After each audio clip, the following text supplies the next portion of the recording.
Hey folks, Seth here. As we watch cities burn, statues being torn down, and calls to defund the police, if you haven't already, it may be time to think about personal protection. Guns Etc. has 10,200 square feet of guns, ammo, safes, and a staff that will work with you to find the best firearm for your situation. So stop by their huge store in Mesa or click on gunsetc.com and have access to over $400 million in firearms and accessories. And if you like my monologues, please subscribe to 960 The Patriots YouTube channel. Welcome back and happy July 17th. And thinking about this week, I wanted to review some of the things we spoke about here and built up to something we've not discussed before, but interestingly had been both on my mind and evidently yours, as I was asked a bunch about it by several callers yesterday, including from my producer Bill. We started on Monday talking about the moral crime of Oprah Winfrey exporting her notion of my truth to proclaim the truth of the 1619 Project, a project I and most serious historians consider a self-evident lie. We said once truth is arbitrary or based on money or power, you're left with nothing more than caprice rather than truth, for arbitrary judgments rather than self-evident truths based on nature or God. A portion of this country did believe humans could be, or a class of humans could be, redefined as something less than human. They were born, so to speak, with saddles on their backs, with a favored few born, booted, and spurred to ride them. That's Thomas Jefferson's phraseology. Jefferson said our founding stood for the palpable truth, his words, that no class of humans were born that way, in either direction, to ride or to be ridden. Some believed that false. They constituted the Confederacy. So Oprah's truth is actually the Confederacy's truth. Pretty shameful.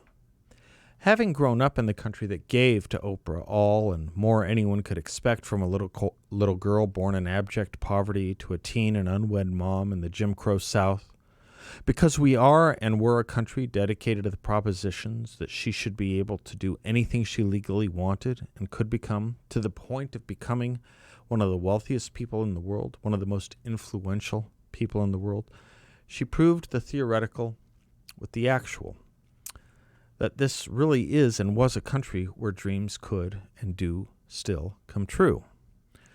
That this is a country not built on racism, but built on freedom and equality, that did everything it could, including expending the lives of hundreds of thousands of white Americans, to rid itself of racism.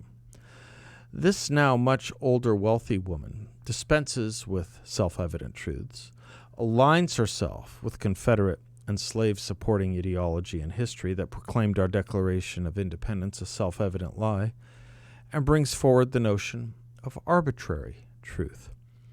It's funny and sad that she, having benefited from our commitment to freedoms and equality, now wants to shut that understanding and fact out of our founding and down, and her success as well. She wants to shut it down for all those in her wake, for all those perhaps that might want to follow her example. It reminds me of black activists who tell black conservatives that they, having done well in America, want to deprive people the same opportunities they were given. It's a slander when they say it, but it's true in Oprah's case.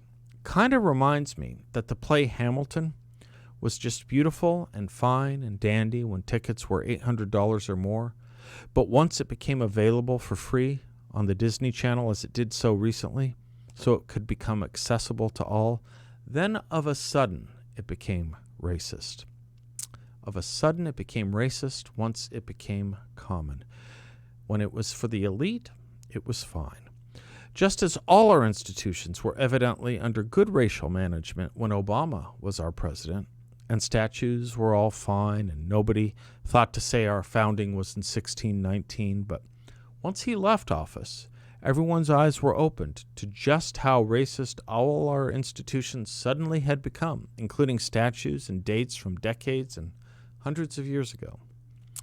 Then on Tuesday of this week, we spoke of the origin of the word woke. Merriam-Webster defines woke as being aware of and actively attentive to important facts and issues, especially issues of racial and social justice. If there's a poster boy or girl for being woke, it's the progressive squad in Congress. It's Ilhan Omar and AOC and Ayanna Pressley, or one might add the leadership of the Smithsonian just now. You see wokeness in the 1619 Project. You see it in the riots. You see it in the statue defenestration. You see it in the cancel culture. You see it daily on CBS, CNN, and in the New York Times. And you see it in the Whiteness Project of the Smithsonian.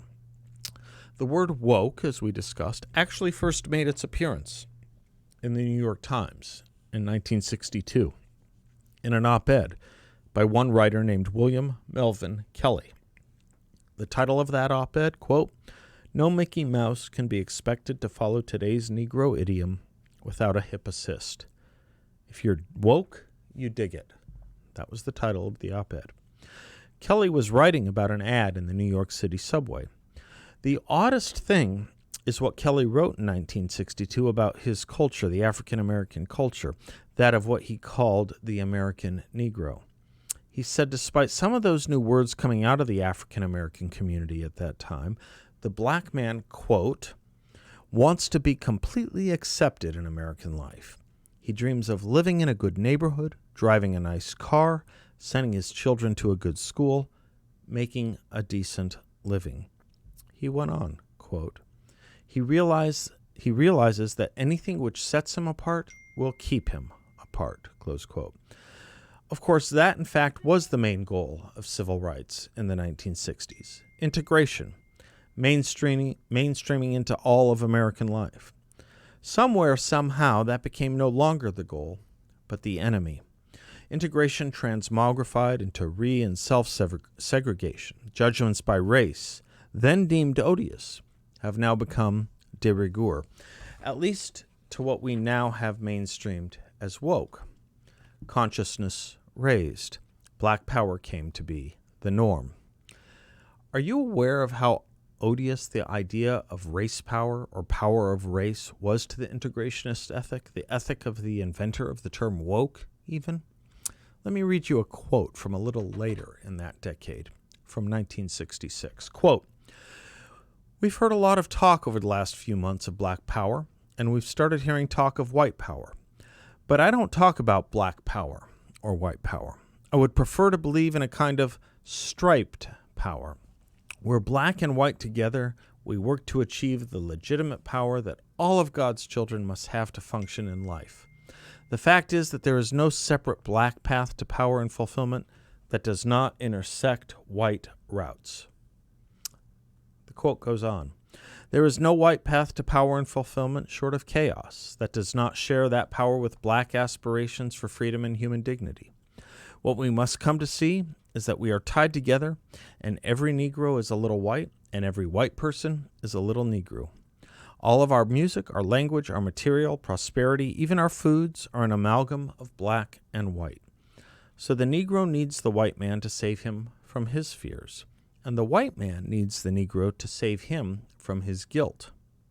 We are caught in an inescapable network of mutuality." Close quote. Guess who said that? It was Reverend Martin Luther King Jr. in a famous speech at Monmouth University, 1966. King, Reverend, Christian Church. The Smithsonian, however, today tells us Christianity is a badge and symbol of being white. Got it?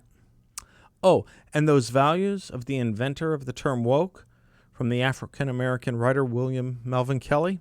Again, as he wrote, the African-American dreamed of, quote, living in a good neighborhood, driving a nice car, sending his children to a good school, making a decent living.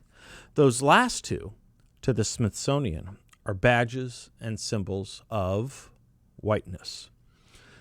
Do you by chance recall Professor Amy Wax? We had her on this show. She was a professor of law, still is, at University of Pennsylvania. She was threatened to be fired for outlining those very values 4 years ago as the values to succeed in America. For she wrote, quote, "Get married before you have children. and strive to stay married for their sake. Get the education you need for gainful employment. Work hard. Avoid idleness. Go the extra mile for your employer or client. Be a patriot ready to serve the country. Be neighborly, civic-minded, and charitable. Avoid coarse language in public. Be respectful of authority. Eschew substance abuse and crime. Close quote. Today, the Museum of African American History and Culture calls all that whiteness. The inventor of the term woke said those were exactly the things African Americans dreamed of. This brings us to yesterday, where we spoke of Plato's allegory of the cave and the difference between being enlightened and unenlightened, which one may say is the difference between woke, if you will, and unwoke. You see, a lot of us thought the Enlightenment was our waking moment, bringing us such things as the founding of this nation, self-evident truths, freedom, equality. The left wants to turn that clock back, to use a phrase the left actually likes. Literally, turn that clock back to the unenlightened times of the 1600s, 1619 to be specific. God save a people that wants to turn us back to those unenlightened days. But it brought up the thing you asked about yesterday, enlightened and unenlightened. Could I go into it further? In reality, in true understandings, not junk thought and junk reasoning and junk history and junk social science. So I was put in mind of a liberal theologian, actually. Liberal, not left. His name, Reinhold Niebuhr. If you don't know him, he used to be quite famous, especially in the 1940s and 1950s. Some of you may know something called the Prayer of Acceptance or the Serenity Prayer. It's big in 12-step circles. He wrote it. He authored it. Anyway, he had an important book once called The Children of Light and the Children of Darkness. I was rereading it this morning and thought you might like his definitions. He wrote, quote, "Our democratic civilization has been built not by children of darkness, but by children of light. It has been under attack by the children of darkness, who are the moral cynics. The children of darkness are evil because they know no law beyond themselves. They are wise, though evil, because they understand the power of self-interest." Let me repeat. They are wise, though evil. By contrast, Niebuhr wrote, quote, "The children of light are virtuous because they have some conception of a higher law other than their own will." Then he writes this, the most important of things, quote, "They, the children of light, underestimate the peril of anarchy in both the national and the international community." Close quote. Now think about this. The children of darkness, the unenlightened, if you will, are about two things: the power of the will and anarchy based on moral cynicism. The children of light, the enlightened, the truly woke, who love self-evident truths and think them a singular gift from what we call the Enlightenment. What is their foible? What is their weakness? What is our foible? What is our weakness, in other words? Underestimating the danger of anarchy. Underestimating the children of darkness. Look to the streets today. Look to the left today.